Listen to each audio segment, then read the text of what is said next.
Okay, so we're recording now. We're ready to get going. Um, Hopefully, it all works out okay.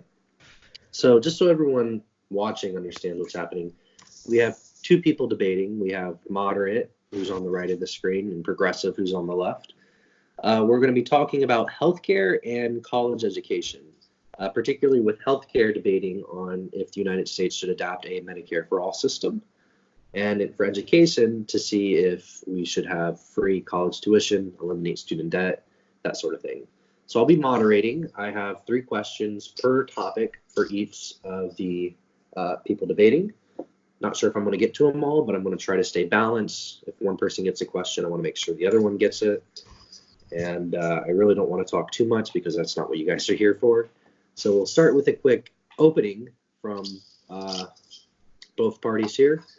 If you'd like, progressive, you can go first, and then moderate, if you'd like to just give a quick 45-second, minute-long introduction, and then we can get started. All right, I'll start going first. Anyways, I'm considered a left-wing libertarian or social libertarian, which it's more. I mean, they're very similar to social democrats, but instead we're more libertarian than them, and sometimes we think more of the people should decide on certain issues over politics. Some of us support a direct democracy, some of us don't. But anyways, I believe in Medicare for all. I believe 4-year public college and canceling all student debt, and I support President Bernie Sanders for president. Okay. Moderate, would you like to give a quick introduction? Sure, of course. So as you can see, I'm a moderate Democrat, and I support Joe Biden for president. You can probably indicate that by my profile. I think I was actually at one point was a progressive, but then I ended up changing my mind after becoming more, gaining a more understanding of reality, if you will. So I do oppose Medicare for all and free public college, because these programs are simply too expensive, and they would alleviate choice from Americans. I think it's ironic how our left libertarian fella, says he wants individual Americans to have more choice over certain things, but that does not include whether they have a government insurance plan or a private insurance plan, which under Biden's plan, they would have that choice. So I think Biden should be the Democratic nominee. We should continue having the Democrat Party, moderate party, instead of going so far to the left. Okay.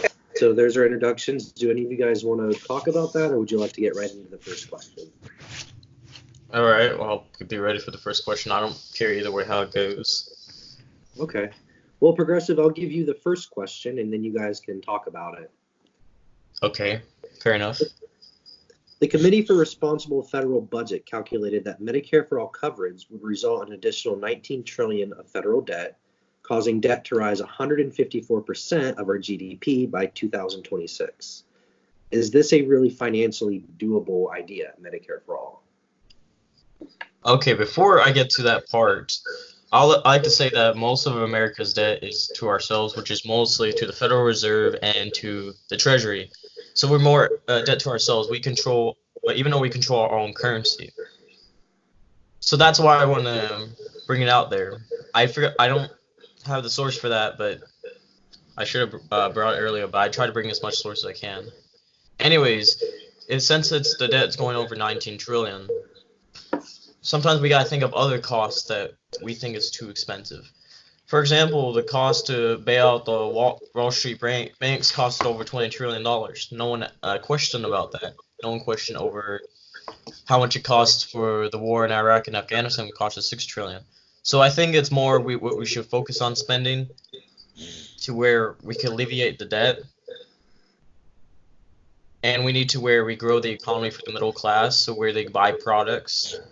And when they buy products, more goes in the economy. So it will slowly alleviate the debt if we focus on public services and having people to get on track, be able to support themselves. because half of Americans are surviving off $30,000 a year or less. Okay, Moderate, would you like to respond? Yes, I would. So when he said about the bank bailouts, the U.S. government giving out 20 trillion to the banks? 20 to 12 trillion. Yeah. So that is very misleading claim because the banks paid back the U.S. government. U.S. government literally made a profit off of that. So to say that the U.S. government just threw away $20 trillion and got nothing back is simply ridiculous because the banks paid back the government. And as for war in Afghanistan, this isn't a debate about foreign policy. I'm personally not super educated on that, which is another reason why I support Biden because he has lots of experience with that.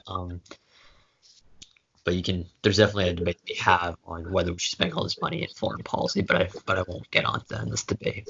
But as for the bank bailouts, like I said, a lot of them, that was all paid back to the federal government, so I don't think that's a valid point. Progressive, do you disagree with that, or do you want to add something to that? Well, I will address onto that issue. Let's just say your argument.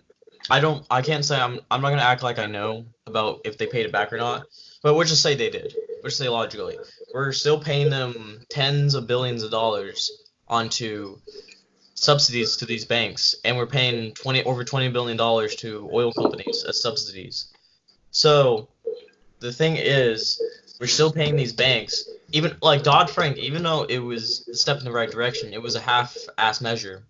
We didn't do Glass-Steagall to regulate the banks. Of course, now the banks are deregulated again, which they're gonna collapse the economy again, and they're able to get another bailout from American taxpayers. Why? I don't get why we should.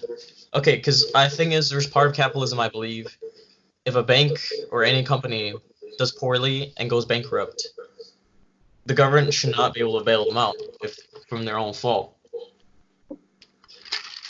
Anyways, to drag onto it, with some foreign policy alone, we spend $100 billion a year to maintain foreign military bases.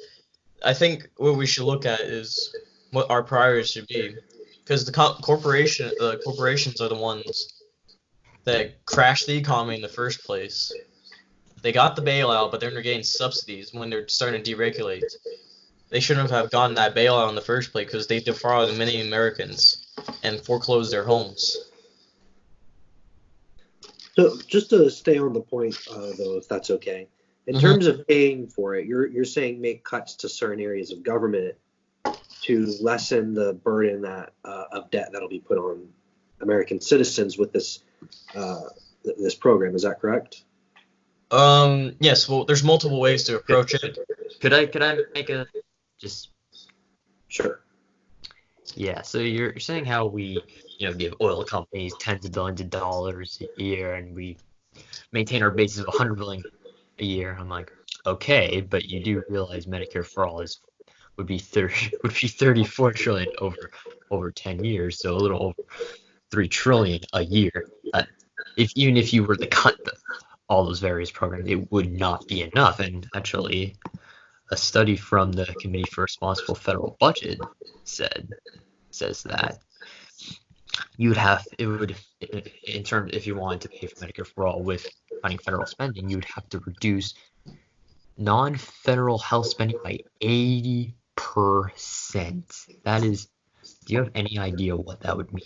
That would mean like America's like a lot of welfare programs would be cut, military, just all these things would be detrimental to the country. Yeah, I'll rebut the claim. I'm not sure. Are you finished? Yes. Yeah, you can go ahead. I'm assuming that's okay. I'll just say this: even though Medicare for all costs about 32 trillion, that's the estimate. Okay, I put multiple sources. For example, with the Massachusetts study, we save 5.1 trillion, and the Libertarian study, we still save 2 trillion. To add on to that, right now, our current healthcare spending, which is say from 2016, it was around 3.3 trillion, which you could times 10, which is very expensive. And the reason how healthcare is expensive is because we have a for-profit middleman, the insurance, which is administration costs to go through all that process. Many of the European countries have a universal healthcare system. Some of theirs is different, which there's two different types of health insurances, Medicare for all options you could do. Tulsi Gabbard's plan is to where you have both private and universal healthcare, but everyone has to pay in, and they can't opt out of that, but you could have private insurance as a duplicate. If you think it's not well, you could go to a private insurance to do that. Bernie's plan obviously eliminates all private insurance, which can't do duplicate care, but it still has supplemental insurance. To where like homeopathy, plastic surgery, those stuff. Anyways, what I want to add to with that too is the reason that saves money is because now the government is able to negotiate prices with pharmaceutical companies, importation of pharmaceutical drugs from Canada, and administration costs, because the insurance companies are the administration and for the middleman. So now that middleman's cut off, now the administration costs will go down by a lot because doctors are not having to do these paperwork for the insurance companies. And also, Republicans make the talking point of under Medicare for All, you won't have choice. Medicare for All, you could choose whatever doctor and hospital you want. Well, we still have that thing under Medicare for All. I mean, not Medicare for All, our private insurance. If you go out-of-network doctor, you have to pay much more. Or if it's out-of-network hospital, you still have to pay so much more. So you're kind of restricted under private health insurance today. So without going too far in the tangent, basically you're saying that it would save money in the long run is what you're arguing, correct? It saves money in the long run because you get rid of the for-profit middleman. I would like to rebuttal to that, but Yeah, Brian, go ahead. Oh, no, I just wanted to clarify. Oh, okay.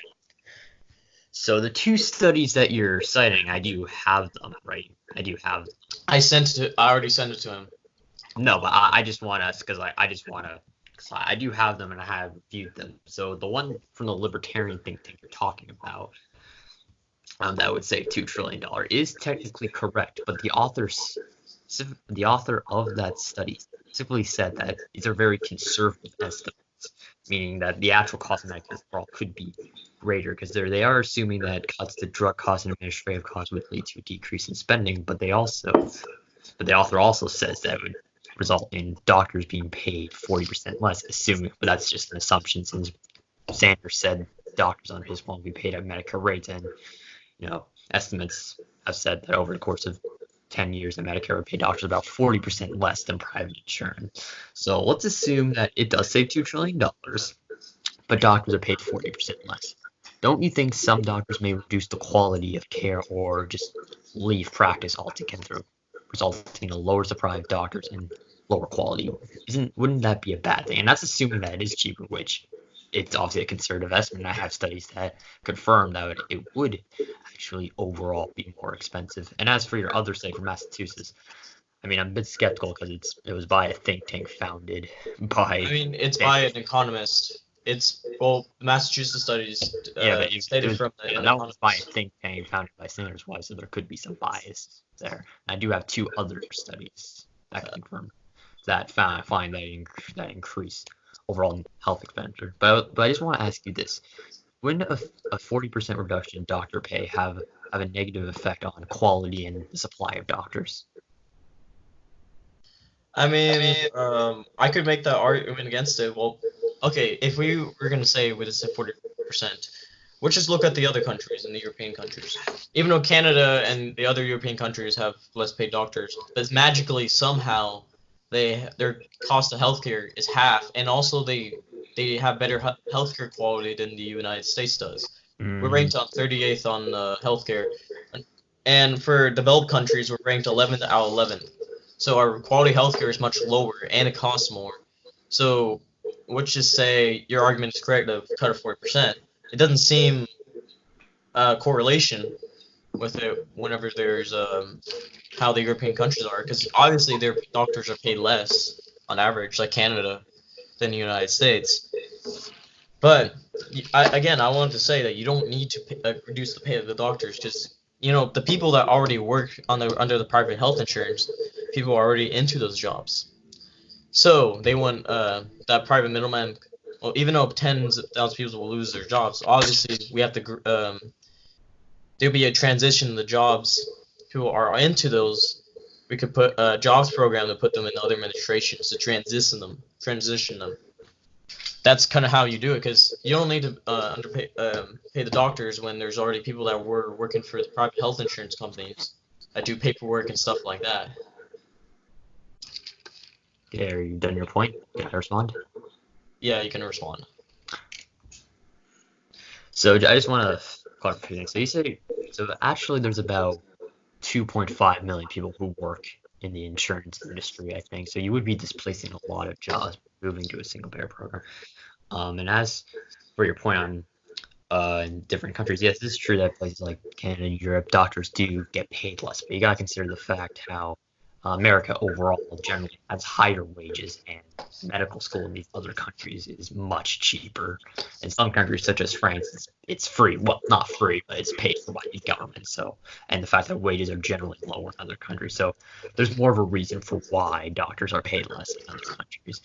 And as for your point on and overall cost, like part of the reason why healthcare is so expensive is partly due to high administrative costs in the U.S. and high drug costs. But another major reason is defensive medicine. It's where this is where doctors they pretty much perform so many unnecessary tests and procedures. They're afraid they're going to get sued.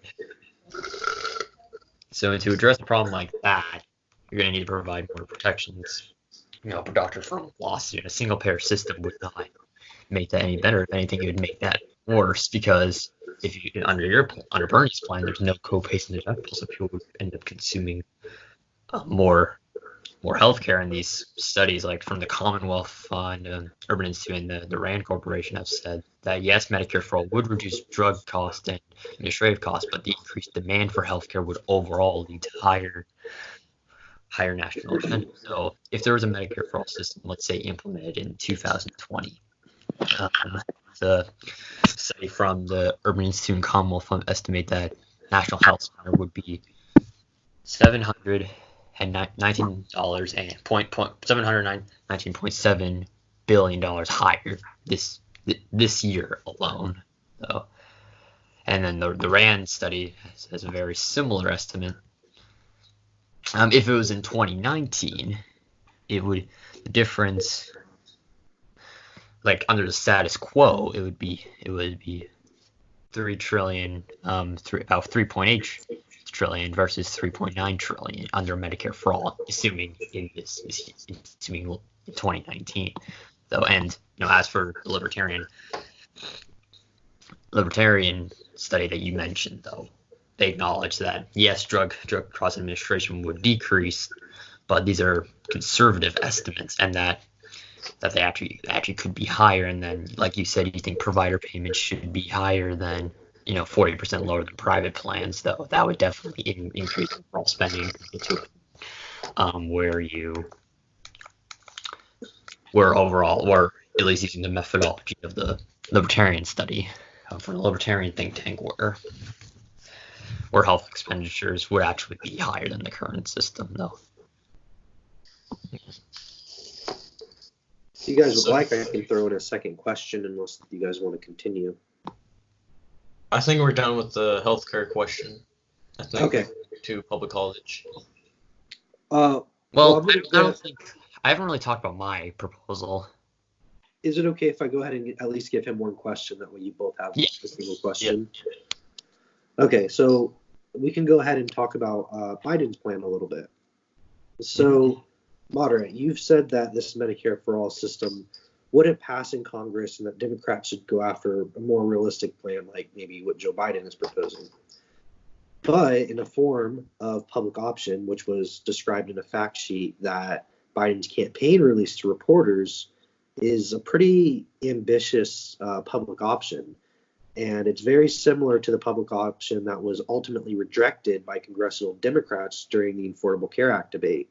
Hmm. So, is that proposal just as unrealistic as a Medicare for All system? No, I don't think it is. We have to consider how the Democratic Party has shifted a bit to the left. Obviously, I don't want it to go too far to the left where it gets to a point of Medicare for all system, but I think we're at a point where a public option would pass Congress. So, like, especially, like, obviously the Democrats are going to have to win the Senate in 2020 in order to pass a public option, but it can definitely pass in the House, and obviously we need a Senate majority to pass it.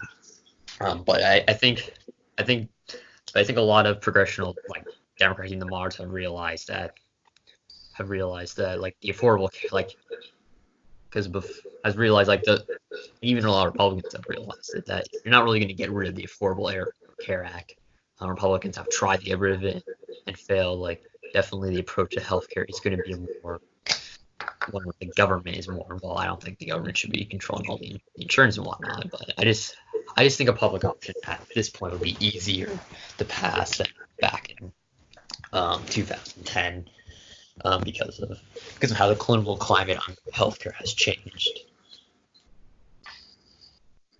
Progressive, would you like to talk about that or add anything or respond? Oh, yeah, I could talk about the public option. Well, there's a small flaw with whenever any public option that happens. So over time, whenever you have a public option implemented, you still have the private insurance. When they're eventually, mostly people are going to go. Mostly sick people and poor people will go to the public option, and public option will be overwhelmed with the spending. And the Republicans use that as arguments. You see, going left and public option on healthcare is bad, and it gives the Republicans something to argue about against the public option. Well, even okay, let's just say we need to do compromise. I would agree with I would do a compromise where we could do the Australian system. The Australian system has the universal healthcare, everyone's covered, but they have the option to go to a private healthcare plan. So I would willing to work a compromise to that, or if each state could do their own version of a universal healthcare or a public option, as long as they guarantee healthcare to everyone that needs it. Well, I would like to rebuttal on your point about the public option. So under the Affordable Care Act right now, private companies cannot discriminate on the basis of pre-existing condition. That same rule will apply to the public option. No. I'm not saying that the private health carriers will do it. I'm just saying, since they're all paying those high premiums, and then they also are sick and having to pay it out of pocket, a lot of them are going to just try to go to the public option. Well, not necessarily. So the public option will definitely appeal to more lower income people because it would be a bit cheaper due to lower administrative costs and slightly lower provider payments. But that won't necessarily maybe the general populace will be a little more sicker, but it won't necessarily mean just sick people will go on. Like, you can be sick no matter what your income is, and private insurance I think would still be more appealing than the public option. The only thing is, if you're sick, you can't. If you're sick and rich, obviously you can afford all the private stuff you want. But if you're poor, again, I mentioned earlier that half of Americans make $30,000 a year or less. Well, and 80% are paying paycheck to paycheck. So that's why I was saying that, because a lot of people, if they're sick, very sick, they don't want the private health insurance plan that is ripping them off. They all go to public option, but the public option won't be able to sustain that because the way it's formed, the way it's set up. Yeah, public option is the right step in the right direction, but there are some cracks in it. So let's just say, I know you don't like Bernie's plan, but I think you would, if you would pick a universal healthcare, I think, because you still want private insurance, right? Of course, yes. So the Australian system still has that, but everyone's paying it. I understand the Australian system, but could I finish my point? Sure. Like you said, it'll just be sick people going to the public option. That isn't necessarily true. Under my proposal, almost everyone will have health insurance, whether they're sick or not. Almost everyone? What? Almost everyone? Yes. Like, I think universal coverage is a good idea and fundamentally, but I don't think a single payer system is the way to do it. So, like, and I don't, like, the general populace with a public option would likely be a bit more sicker because there'd be lower income individuals on the public option since it's a bit cheaper, but there'll still be plenty of but there'll still be but there'll still be plenty of healthy individuals on the public option because you gotta consider younger individuals. Younger individuals, like very young people, are less likely to purchase health insurance because they feel like, oh, I'm healthy, I'm not going to need it. But if you have, an individual mandated subsidies and a cheaper option like a public option, they're going to be like, okay, I guess I'll purchase it in the case where I am going to need it. So under my proposal, you'd have more healthy people into the market. And it'll make sure that the public option would be stable and in the individual market. And still, you remember to account for with our current healthcare. With our current healthcare, according to Harvard study, that more than 40,000 people die every year because they can't afford healthcare, and also there's 500 medical bankruptcies a year. So would you what if the medical bankruptcies would you say they're under a private plan, and they're under those medical bankruptcies? What would you take on that issue? Because that is the truth. It can't be denied. So do you think it's okay that people should go bankrupt because they can't afford the healthcare that they need? Like someone that is a cancer patient and they have to pay all that money. So under Biden's plan, and the plan I support, we have a plan to make healthcare more affordable. Obviously, helping low-income people purchase health insurance with increased subsidies. Like Biden's plan ranges, like the subsidies work as like a premium cap. So under Biden's plan, nobody, no matter their income, would pay for 8.5% of their income on health insurance premiums, and they're going to be calculated on a silver plan as opposed to a bronze plan, which a silver plan has less out-of-pocket payments. And that's the other way around. So the likelihood of someone going bankrupt or Biden's option would be less likely. You also got to consider the fact that even in Canada, there are still medical bankruptcies at similar rates to the United States, actually.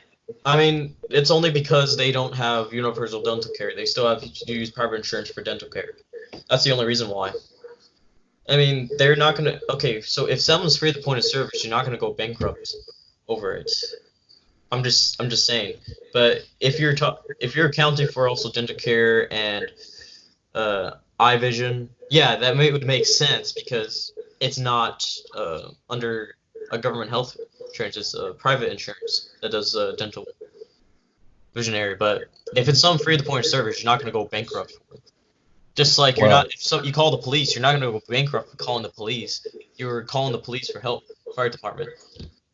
Well, I understand that, but you got to consider how are you going to fund the system. And the Heritage Foundation, I know they're definitely a biased think tank, but their study found that 75% of Americans would actually be financially worse off under a Medicare for All system due to the high taxes, which I think they have a point, because the Committee for Responsible Federal Budget says one of the ways to pay for Medicare would be a 32% payroll tax. Yeah, another option would be more than doubling all individual and corporate income. It will definitely make people financially worse off and could potentially lead to many more bankruptcies. Not necessarily in the realm of healthcare, but just in general.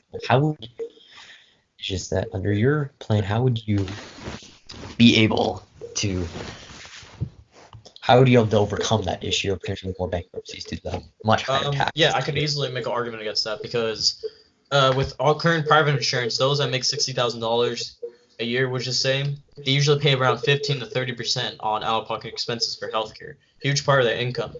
Okay, Bernie's plan where he taxes, which is say $1,200 a year, which usually private insurance, they make up about 12,000, depends on the person. And that's not counting of if they go to the hospital. When they go to the hospital, they're footing a huge bill. For example, like if the ride to the hospital costs about $3,000, and give birth to a child costs $10,000. That's not accounting for whatever unexpected expenses are whenever you get sick and you have to go to the doctor. So, and whenever you have Medicare for All, people are going to go to the doctor more because they'll That's gonna understand their diagnosis. They'll treat it beforehand. People usually don't go to the doctor because they can't afford it. And prescription the drugs, thing they is, will most spend it no matter what because they don't want to die. no, there's like I said with defensive medicine, doctors will perform lots of unnecessary tests because they don't want to get sued though, and private plans already do not have co-payments and deductibles for preventative services. They usually have them other. Anyways, I think we should move on to the education because it's been 30 minutes. Okay, but This is guys- longer than the average than we thought it was gonna be. closing statement on healthcare. Yeah, I'll if let you guys Potter want to go get first. closing statements, yeah. Moderate, you can go first, and then Progressive, you'll go first with education.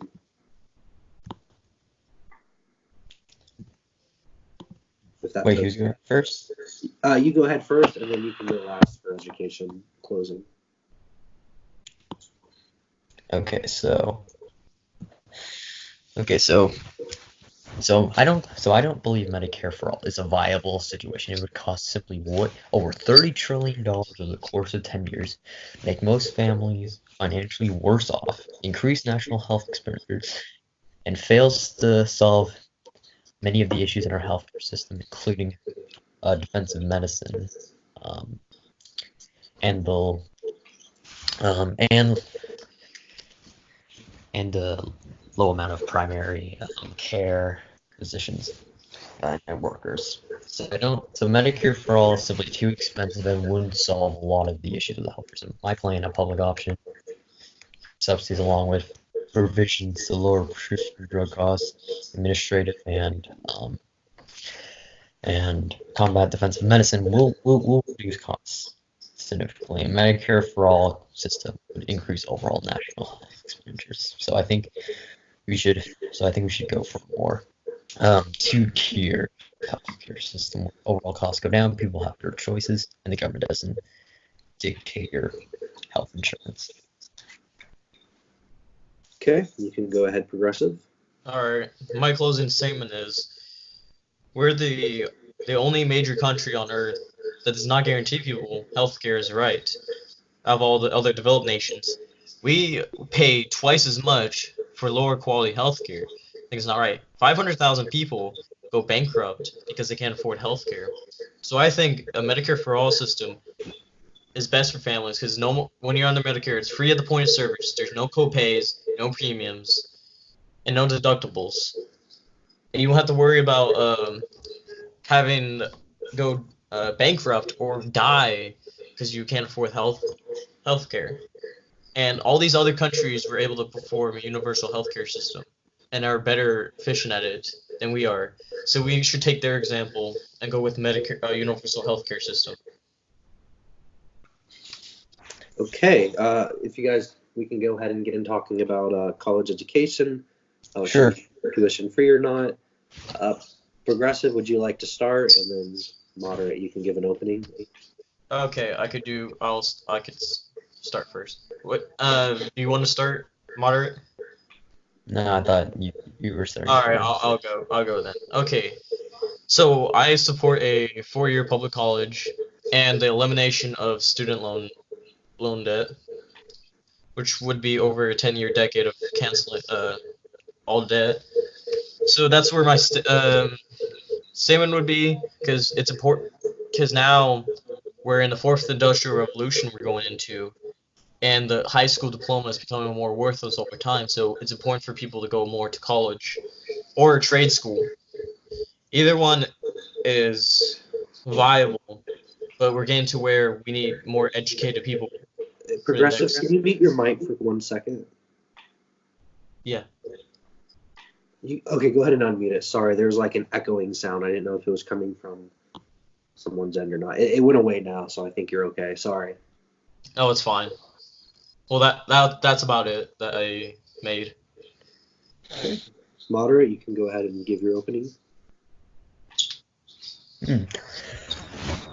So I don't think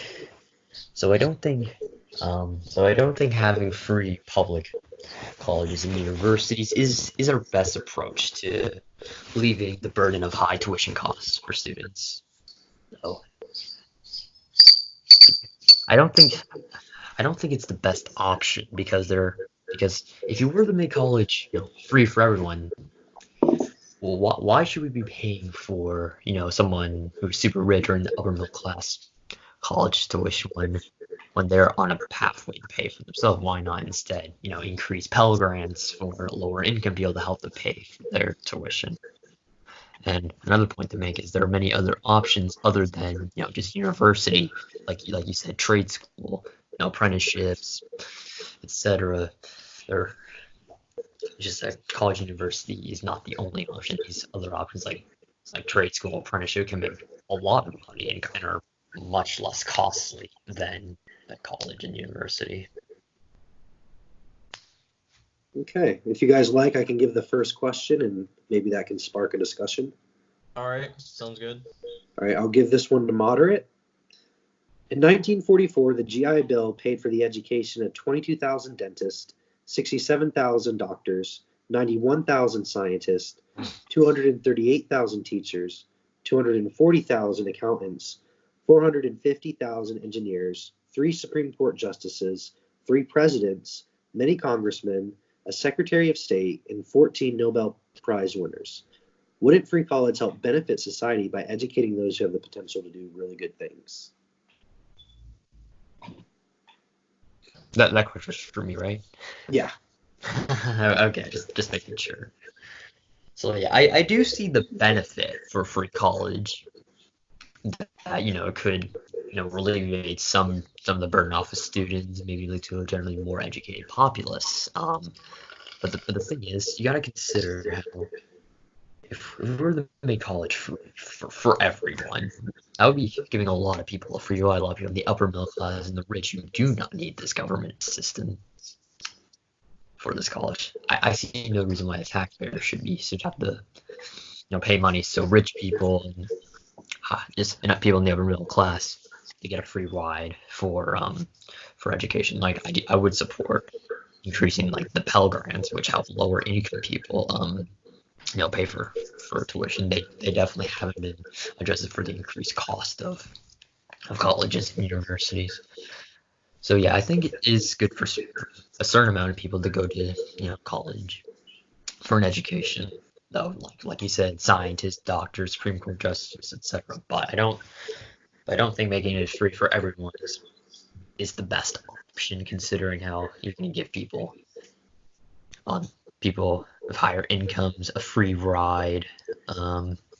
You're also it also is gonna probably have too many people going to college and universities because there are other options such as apprenticeships and trade school, which can make lots of money, even more than a lot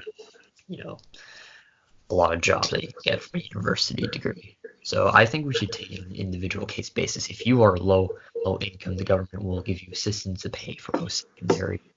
But if you are high income, the government should not give you assistance. It should be like a sliding scale. The more you make, the less government subsidies you receive. Okay, Progressive, would you like to respond? Yeah, I've plenty to be able to respond to that. Okay, we know that public college costs about $80 billion a year. Yep. Okay, so the military budget was increased by last time it was $70 billion because the Democrats vote. It was overwhelmingly bipartisan vote, increased it by $70 billion. Now it's also increased again by $38 billion. So it was estimated about $100 to $120 billion. So if we, instead of not to increase that military budget, we could have easily paid for public college. Or can you run those numbers by real quick? Can you just run the two numbers you listed off? I know I sent the sources, but I remember from the first year of the military increase, it was $70 billion. Uh-huh. But over time, it was over around $70 billion. But it says since Trump was in office, the military budget has increased by $120 billion. Okay. It's accounting for the new bill that was passed and signed. Yeah, sorry, I just didn't hear you. With family leave included. but it created the Space Force. That's what I'm talking about, and I sent it to you earlier ahead of time. Gotcha. No, I just didn't hear you, so that's why I was asking. Oh yeah, that's understandable. Anyways, to go with my point. So, with universal systems, it's harder to try to cut it. Social Security and Social Security, most people, it's hard for Republicans to cut that because everyone pays into it. With education, everyone pays into it. So to make the argument against four-year college because of rich kids, so are you going to also make the argument for? I'm not saying that you are right now. I'm just saying that what people there. Sometimes there's that Gulf Coast that happens. Also, people consider, hey, rich. What about rich kids shouldn't go to public schools. Also, rich people usually they go private universities anyways, and private universities are not covered by the free tuition college. Also, public universities only. So not only we can afford it by what I said, we could spending on stuff we don't need to spend. What? And also is the argument since everyone's already paying in and has the option to go to public high school, why not for four-year college? And it includes trade school as well, because some people are better working with their hands. And of course, you have to meet educational requirements, a certain GPA and SAT to go to the college in the first place. It's not like anyone can go to the college or the trade school. It's more people that are educated and worked hard. They can go to it. Would you like to respond, or would you like to get into the next question? Well, so like so you made a point that we can afford it. That is true. I mean, it's not, it would consist very little of the federal budget, but you're suggesting like I guess cutting from the military or any other services that could be deemed unnecessary, and that's definitely a discussion to have. It's just my point is that it should be done on a case by case basis, though. So, and like yes, there will be some richer people going to more private universities, but there'll still be people like that aren't necessarily super wealthy, like in the upper middle class, who could be getting a free ride, which I don't think it's right for the taxpayers to be, paying for someone who can easily afford it. No, it should be. I still think it should be done on an individual case basis. It should be primarily taxpayer money should be primarily for helping lower income individuals who want to go to university, as opposed to just let's just throw all this money at the problem. So I just think that's very inefficient to waste a lot of taxpayer money on for people who won't necessarily need. I think it would be more direct and more efficient just to focus on the people who do need, and that would same apply with abolishing student debt. So that's all. Well, the thing is, when everyone's paying in for the public college, it's not like it's more the wealthy people are paying more than actual, which is a tuition of it. So, and they usually send their kids to private universities anyways.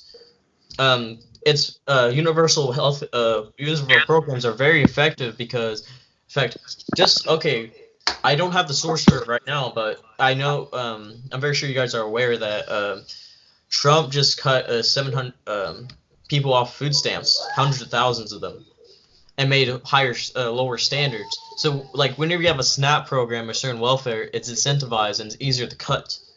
Social Security is not very easy to try to convince people to cut it because everyone's paying into it, and it also affects them at the same time. So when you have that universal healthcare with public college, rich people are paying more onto that, and not for lower income people. So they're not exactly getting a free ride going to public college because they're paying a lot of money out of it. If it's okay, I'll go ahead and ask Progressive a question. That way you both at least get one question during the topic. Yeah, that's fair. Okay, so Progressive.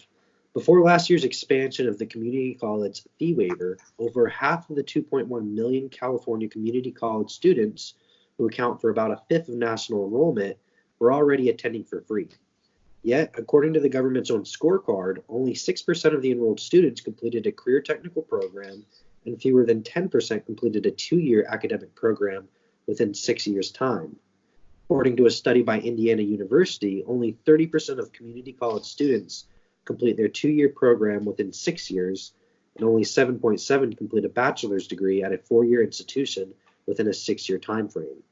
More significantly, almost half of all first-time college students, 47.3%, stop attending without earning any type of degree. Will this be a big waste to taxpayers to pay for these courses? Well, I'll agree. Potentially, it can be a certain waste of money, but as I said, it's not like anyone is going to be able to go to a college anyways, because they have to meet certain academic requirements. And I think we should do better funding with our public education, to where once they go to college, they're more likely to stay enrolled to get a better degree. And we should be teaching students on the certain careers that there are, teaching about life instead. That should be added on with the entire education system. It's just, if we do it right with our also public education right now, and we transition that into the colleges, I think it will be less of a waste of money. Also, people have the option of trade school. Obviously, they could give an option of with trade school, but it's the money is also wasted indirectly when not only whenever they go to colleges, if it's not a degree they want, they're already in debt, and instead of buying things that obviously it's common sense that if people buy products, it grows the economy. But the students are mostly paying back those student loan debts, and it stagnates the economy because they're paying off their debt. They also have the lowest millennials have the lowest home ownership because they're paying off student loans. So I think if there's that public college, and we do better with our public education system, I think we could do a way where it reduces the cost for the public education, not wasting money. How would you ensure that they complete their degree? So like California, for example, is pretty progressive with their education system, and they're having a hard time getting people to complete the coursework that they're taking. You could argue there's a bit of an incentive if you've already paid into your college to some extent, that there's more of an incentive to complete your degree to make a livable income. How would you be able to reinforce for these students to go ahead and continue their degree, complete their degree, instead of linger around or not get a degree at all? My idea would be, because it's similar with the public grant, because I have a friend that takes the Pell Grant. You have to finish the school of the semester to get the Pell Grant. So I think, for example, you could do the standard where once you finish that semester, you get you get paid the cost will be paid for to you. That's a good method. So it incentivizes them. So hey, if you're not finishing up school, it's not going to be before you have to actually finish your degree, and each semester whenever as you get paid. I think that would be an effective method that'll incentivize them. Yeah. But it shouldn't count. Let's just say they change classes. That shouldn't count if someone changes classes, but they're still finishing up their degree. As long as they finish their semester and their degree, the government would pay for it. So that would definitely impact future. I'm actually on Pell Grants, and that would impact future courses if you decide to come back later. But let's say you kind of fiddle around for a year and a half, and you spend a lot of government money, and you don't actually complete and turn around and get the degree. The government's already paid the institution for those courses, and you don't really have anything to show for it. So for those instances where you have a student who you have to go at least part-time to get the Pell Grants, so that's 6 credit courses. That's usually about 2 classes a semester.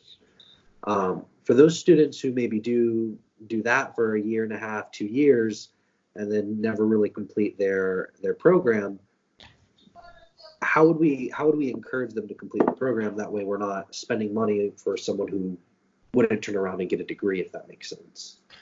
Well, we kind of make sure we educate people on this stuff in general, because the thing is, we have to make sure they're in. What you say for high schools, we gotta make sure they're informed that we're entering a fourth industrial revolution, and most of jobs that are growing require a college degree. So we gotta make sure they're informed about that. It says, hey, if you don't go to college or a trade school, you'll be it's very hard for you financially, and you need to make sure you finish it because most growing jobs are not gonna be for a high school student partial college. You have to make sure you finish your associate's or bachelor's degree. We have to make sure we educate the students within our schools. So we can't. There's no fixing people that are already in college, but we could do it where the high school students are educated onto that. I'll let If moderate it's industrial. from there. Go ahead, moderate. You can respond. So when it comes to the government assistance in college, like I think there should be incentives for students to actually complete their degree or just at least um, complete like their semesters, certain courses in their semesters. Like, and this could also be done with when it comes to alleviating student debt, where if people who have actually completed their degrees will get more assistance than those who have not. Just as an example, when it comes to obviously we have a system with the Pell Grants where you have to actually complete a semester in order to get it. Like, yeah, that's kind of like my issue with free college is that obviously said it just completely gets rid of an incentive to actually complete your degree and whatnot. And, like the progressive said about, you need a college degree that, don't do well. That isn't completely true, though. I'm just saying that it's more a college degree is more important now. Well, I said trade school is also included because with there's your the fourth plan, industrial revolution. free? Well, most jobs that are growing are college educated requirements or trade school. That's why I made that claim. Well, would your plan make trade school free? It includes trade school. Okay, so, all right. It's just my point is that, like, just against like just throwing money at the education problem it's just there would be no, it isn't gonna. It's just there won't be as much incentives to actually like complete their degrees unless you like the only way to actually have some incentives would be through like a Pell Grant system or a student release system for certain people and based on income whether or not they've actually declared a degree. So I just think making public college tuition free completely would just just get rid of a lot. It would just get rid of a lot of this we currently have. And it would just be inefficient. I think there's more efficient ways to help lower income people pay for college. So that's just that's my point. I mean, people still don't have less of incentive to go to public college because obviously it's the cost. That also you could make that claim as well. But yeah, I do agree with you. Which is say for theirs to be paid, they need to finish their semesters. We're encouraged not if like they get paid first and then not go to college and make sure they have to finish it first. Because that's more effective. So you believe the student should have to pay up front and then the government reimburse them? Is that what you're suggesting? No. Because the thing is, you gotta remember, public colleges are still they're publicly owned. They're not. So you can make a deal with the public colleges where you instead the chart is when they charge the students, so they could charge the students whenever they finish their semester. So you get charged at the end of the semester?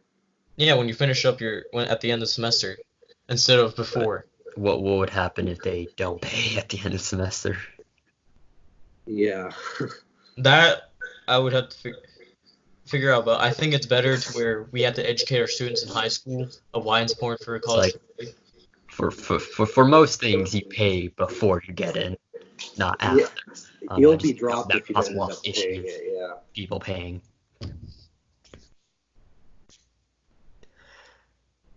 Well, that's kind of best. Well, that's really I think well, I'm trying to make the argument of how for the wasting best I could think of, but that money needs to be spent for college for everyone because we're entering the fourth industrial revolution, especially when a lot of jobs are being automated. Like lower paying jobs are being automated. I think that would be important. Also, canceling student debt over time would actually, we can pay through, Bernie's plan proposal was a speculation tax, which would pay for it. Wall Street speculation tax would pay for it over the 10-year decade. And also when student loans are canceled and forgiven, they're not, the young people don't have that debt hanging over them, and they actually have money to go spend. And when you go spend without worrying about your debt that you have, it grows the economy. And actually, they can save up to go buy a house. That also adds on to the economy because millennials are younger people are the most educated population, but makes 20% less. The thing is, we have they're paying off $20,000, $30,000 for student loans, and usually those student loans take about 20 years to pay off. So once we get rid of that debt onto their hands, they can actually, more of them can go buy things. Well, why don't we do it on an individual basis? Because there are going to be, people in the upper middle class, for example, who have a clear pathway to pay off their student loans, and obviously there's going to be some people who do not have a clear pathway where there's overwhelmed student debt, where they can't, put a down payment for a mortgage, they, can't do a bunch of things. Why not provide the assistance to those who need it, and as opposed to just throwing money at the entire problem and hope everything is just okay? Because it's kind of treated as more of a welfare thing. Well, and welfare is more seen as a negative thing than a universal thing. Because with Social Security, everyone pays into it and everyone gets the benefits. And even though, wealthy people would pay more into the system, and maybe, which is not likely upper middle or richer people are going to have student loan debts because they have money to pay that off. So it creates where it doesn't create a disincentivization of it, and it's hard to try to argue against it. That's the only reason why. How would you recommend that we pay into it? Like with Social Security, you pay in through a portion of your paycheck. What would you suggest, and what method would we pay into, say, free college tuition or eliminating student debt? Well, I could say for public college, you could do that with increasing the corporate tax and capital gains tax. Obviously, that would get the money for it and not have it. Get out of the wars that we're in right now, which is costing a lot of money. We could do that. Cancel the subsidies for oil companies and banks. You could do that, and you could pay for public college. And how the answer to pay for the student loan debt, it can be done in 1 year, obviously. But you could do Bernie's speculation tax, Wall Street speculation tax, actually would pay for the forgiving student loans over the decade. But that wouldn't be paying into it. That would. Yeah, exactly. You're asking how you pay into it. The more wealthy individuals pay into it. I'm just saying how we do it to where we forgive the. I'm just saying how you could easily pay for it. But we should say you pay a certain percentage of your tax based on your income. Like wealthy people are going to be paying more into it to help relieve the other people, but everyone is paying into it. How? Like, would you have a payroll tax to do that? A flat payroll tax? I mean, you could. There's many methods. You could do a flat payroll tax. I think it depends. I think more of a progressive thing. You're paying more to help others. It's been like that. But you could do that too. But I'm just saying you don't need that. In a lot of countries where Wall Street speculation tax would.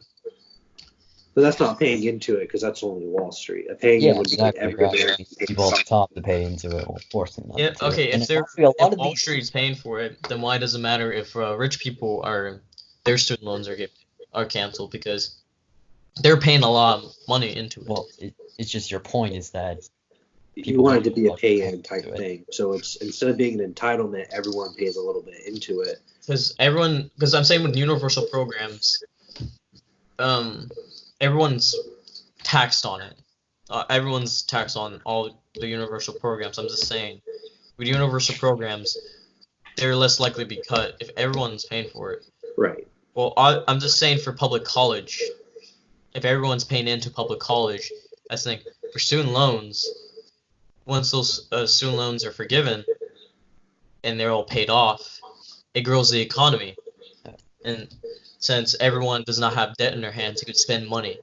For example, when a minimum wage is increased and they have more money in their pockets, they can spend more. And yeah, people agree of how much we should increase the minimum wage, but that's besides the point.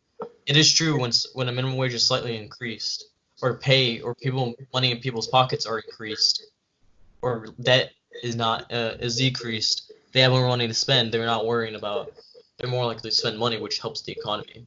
I think what the question is more just like specifically, is it a payroll tax? Is it a national sales tax? Is it like Social Security where it takes a little bit out of your paycheck? I propose even though I don't see any Democratic hands proposing it for forgiving student loan debt, that everyone pays for it. I think what you could do is you could do a VAT tax. Most countries do a VAT tax, which is actually more effective than sales tax and burdens the middle class and lower people less. Not as much as sales tax. So you could do a VAT tax, which is say 5%. Okay. So go ahead. Sorry. So you would consider having a tax where everyone pays into it as opposed to just the rich. I mean, you could. What do you want? I'm just saying. I'm looking at. There's not more than one way how you pay for it. I'm fine with whatever possible methods of how we pay for it. You're using two different arguments that are just kind of oxymoron. You're being like, oh, it's fine to pay for college for rich people, they're paying more taxes, but if we have everyone pay for it, it'll be less likely to be cut because it won't be considered a wealth form. Like, you can't use both. You have to pick one. I'm just saying that it easily can be paid for by the rich alone. Yes, everyone can pay for it. Everyone can pitch into it. I'm just unlike saying, Medicare for all, the wealthy wealthy alone can easily be paid for alone, to where we don't have. I'm not denying that it isn't reasonable to suggest that it could be paid for. Like, unlike Medicare for all, it isn't completely unaffordable, but it's just like you're making two different arguments. The argument of the healthcare plan, but we're talking about education right now. Yeah, I understand, but we're making two different arguments regarding college. You can't really make both to pursue your same. Well, I could make separate arguments for giving everyone pitches in. Let's just say everyone pitches in for the public college, obviously, and then with student loans, the Wall Street speculation tax could be the one for.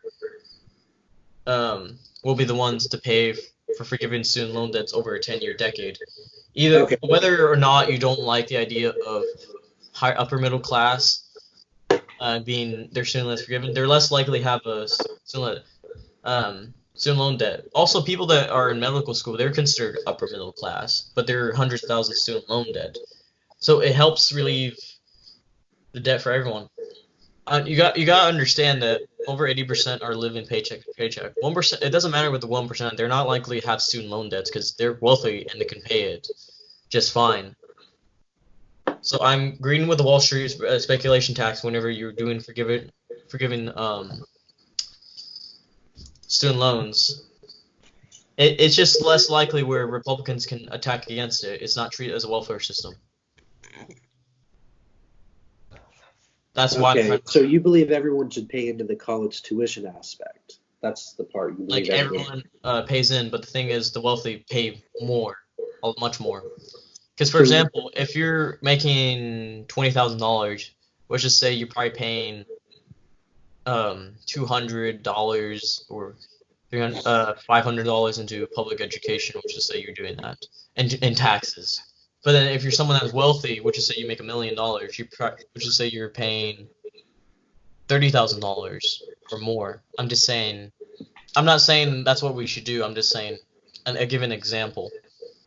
Okay, so for that specific area in terms of education, so like Social Security, it takes a little over 6% of whatever paycheck you make. So if you get a really big paycheck.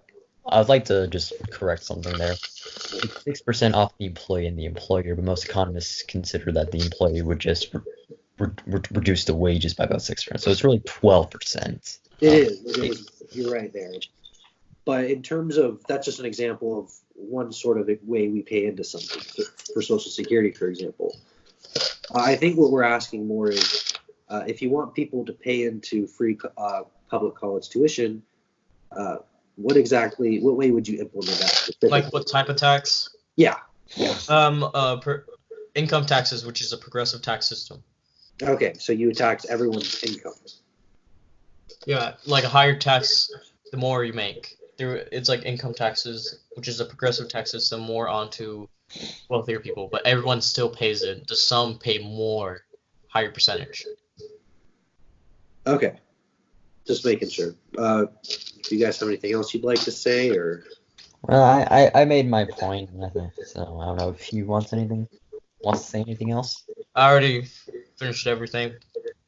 Okay, Progressive, go ahead and give your closing statement, and then Moderate, you can give your closing statement, and we'll finish this up. Okay. All right, my final segment. You gotta understand that in American politics, what is considered too far left is not very left into the modern world. We're actually considered center left according to the rest of the country, rest of the modern world. And we need to focus on helping our citizens out, or we're spending on endless wars and subsidies for massive corporations. Because this is a new era, and progressives are getting the mounting. The only thing the disadvantage we have is financially, because we don't take corporate PAC money. So it's important to where. Also, remember, donate to the Bernie Sanders campaign, jank2020.com, and any progressive that is running for primary and other progressives. All right, that's my closing statement. Okay, go ahead, Moderate. Okay, so in terms of education, I don't think we should just throw all this money on. I don't think any issue is really an issue. We just throw money. I think it should be done on an individual basis. People who are struggling should get government assistance. People who are not struggling should not. It's simple as that. And I'd also, like that. I didn't mention this, but didn't mention this earlier. Let me just get it up real quick. I just kind of forgot to mention it. Just a point. It was a survey of what economists think about public college, and they'll cite the same reasons that I am. So like 20 out of 22 economists interviewed by NPR oppose free college tuition for the same reasons that I do. You'd just be giving higher income people, even like people in the higher in the middle class, who can easily pay for it, a free ride. I don't think that's the most effective. I don't think it's the best solution. I think it should be done on an individual basis, like I said before. So I don't think it's an issue where you just throw money at the problem. I don't think issues in general should be how much money we can spend. I think it should be how efficiently should we allocate our resources to it, because that's what economics is about. It's about scarcity. Like, we don't have all the money in the world to pay for these things. We need to be smart about it. We need to allocate money efficiently to get the best results. Okay, well, that was a really good discussion. It was a lot of fun. I hope everyone liked watching it. And yeah, hopefully we can do more of these in the future. So a lot of fun. Thank you guys for watching. If you'd like to suggest a question for the next debate, you can message me on my Instagram. I'll leave a link in the description. And yeah, hopefully we'll do more of these in the future.